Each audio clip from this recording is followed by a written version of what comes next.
नाजरीन जरा सोचिए, अगर कल सुबह न्यूज आए कि इंडिया ने पाकिस्तान पे या पाकिस्तान ने इंडिया पर न्यूक्लियर हमला कर दिया, तो आप क्या करेंगे?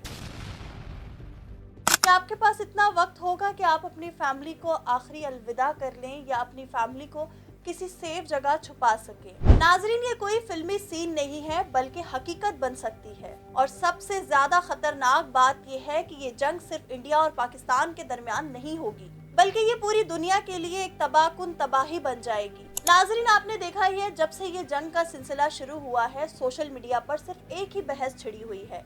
लोग बड़ी आसानी से कह रहे हैं, इंडिया कहता है पाकिस्तान को तबाह कर दो, लाहौर पर बम गिरा दो, कराची को मिटा दो, और पाकिस्तान कहता है दिल्ली मिटा दो, इंडिया मिटा दो।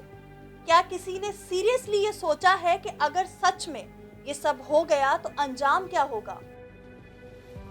नाजरीन, अगर आप लोगों को याद हो तो हिरोशिमा और नागासाकी पे जब न्यूक्लियर बम गिरे थे तो क्या हुआ था? लोगों ने चंद सेकंड में अपने माँ बाप बच्चों को खो दिया था।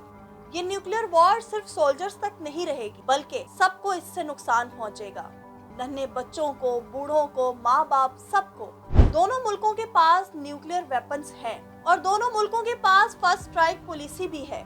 मतलब अगर किसी एक ने दूसरी मिलिट्री या न्यूक्लियर बेस को पहले स्ट्राइक कर दिया तो दूसरा मुल्क तुरंत फुल स्केल जवाब देगा। एक स्टेटमेंट के मुताबिक अगर सिर्फ 100 न्यूक्लियर बॉम्ब्स भी एक्सचेंज हुए तो सिर्फ दोनों मुल्कों में नहीं बल्कि पूरे साउथ एशिया का टेम्परेचर 3-5 डिग्री तक गिर जाएगा। फासले खत्म हो जाएंगे, सूरज की रोशनी भी जमीन तक नहीं पहुंच पाएगी। न्यूक्लियर विंटर भी शुरू हो जाएगा, मतलब साल भर अंधेरा रहेगा, बीमारियां और न जाने क्या क्या, और फिर दुनिया भर में इकोनॉमी क्रैश करेगी, मेडिकल सिस्टम भी फेल हो जाएगा, इंटरनेट, इलेक्ट्रिसिटी, वाटर सप्लाई, मतलब सब कुछ खत्म हो जाएगा और सिर्फ रहेंगी तो रोती हुई आंखें। और फिर भी लोग कहते हैं कि हम सरवाइव कर लेंगे, आप जंग शुरू करें। अब नाजरीन, आप मुझे बताएं, जो हालात मैंने आपके सामने रखे, क्या इन सब चीजों में आप सरवाइव कर पाएंगे? क्या आप लोगों ने गजा के हालात नहीं देखे? इसराइल ने वहाँ हर चीज तबाह कर दी। वहाँ के लोग किस तरह से सरवाइव कर रहे हैं, अगर ये आप जान जाएं तो आप कभी ये बातें ना करें, क्योंकि अगर एक बार जंग शुरू हो जाए तो ये खत्म नहीं होती बल्कि और बढ़ती है और अपने साथ सब कुछ तबाह कर देती है।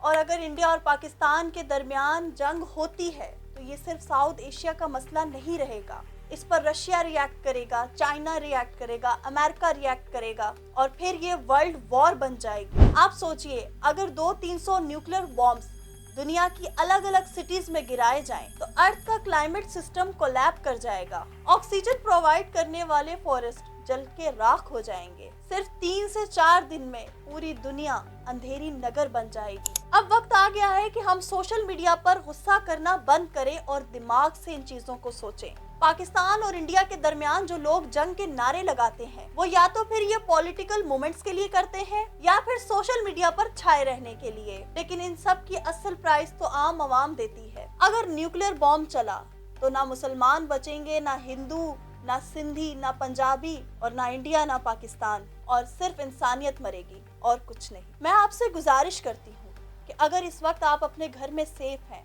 अपने अपनों के साथ सेफ हैं, आप उनको गले लगा सकते हैं, आप उनके साथ बैठकर रोटी खा सकते हैं, तो आप अल्लाह का शुक्र अदा करें और दुआ करें कि वो दिन कभी ना आए जहाँ ये सब कुछ सिर्फ एक याद बन के रह जाए।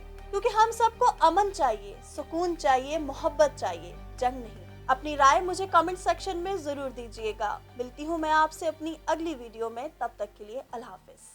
वॉइस ऑफ नेशन की वीडियोस देखने के लिए हमारा चैनल सब्सक्राइब कीजिए और बेल के आइकॉन पर क्लिक कीजिए ताकि आप हमारी तमाम आने वाली वीडियो से बाखबर रह सकें।